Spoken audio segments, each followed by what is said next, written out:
Ne confondez pas les interlignes avec l'espace avant ou après le paragraphe. Les interlignes, c'est l'espace que vous allez retrouver entre chaque ligne d'un même paragraphe, alors que l'espace avant ou l'espace après, c'est l'espace entre vos paragraphes. Comment appliquer des interlignes ou des espaces avant ou après?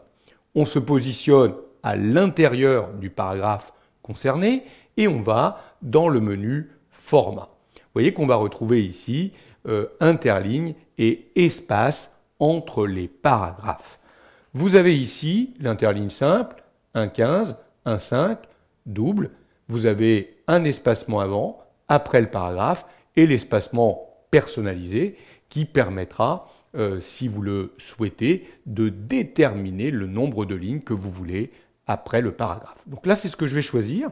Je vais choisir espacement personnalisé et je vais pouvoir indiquer en points le nombre de points que je veux avant ou après mon paragraphe. Alors 6 points, c'est une demi-ligne.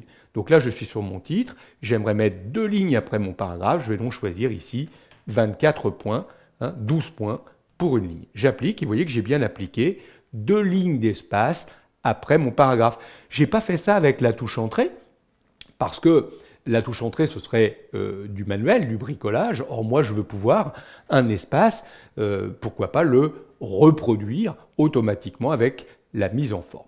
Notez que pour aller à la ligne ici entre le pour et le transformé, je n'avais pas appuyé sur la touche entrée, mais bien sur un maj entrée. Parce que regardez, si j'appuyais sur entrée, il m'aurait reproduit les 2 lignes d'espace entre chaque ligne, pensant qu'il s'agissait de 2 paragraphes différents. Je vais annuler la dernière action. Très bien.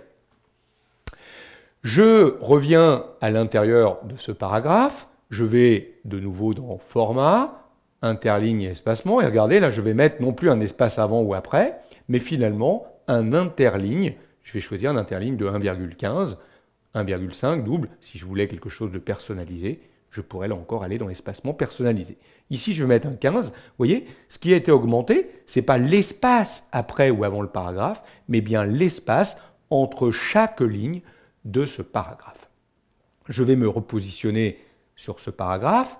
J'aurais pu aller dans Format, interligne, espacement, espacement personnalisé. Je vais demander un espace après de 12 points, une ligne, et je vais laisser un interligne de 1. J'applique. Vous voyez qu'il a bien mis l'espace après d'une ligne et il a laissé l'interligne simple. Voilà comment je peux modifier l'interligne ou l'espace entre mes paragraphes. Notez qu'il y a ici un petit bouton qui permet de faire apparaître cette commande d'interligne ou d'espace personnalisé. Donc je vais pouvoir directement, en cliquant sur ce bouton, finalement accéder à la commande format, interligne et espacement. C'est la même chose. Il y a également d'autres commandes qui s'appellent ne pas laisser de ligne isolée ou empêcher les lignes isolées. Nous reparlons ou rattacher au paragraphe suivant.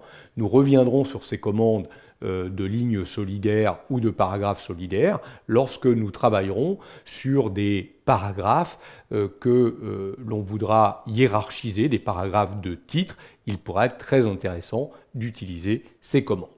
Voilà pour ce qui est des interlignes et des espaces avant ou après un paragraphe dans Google Docs.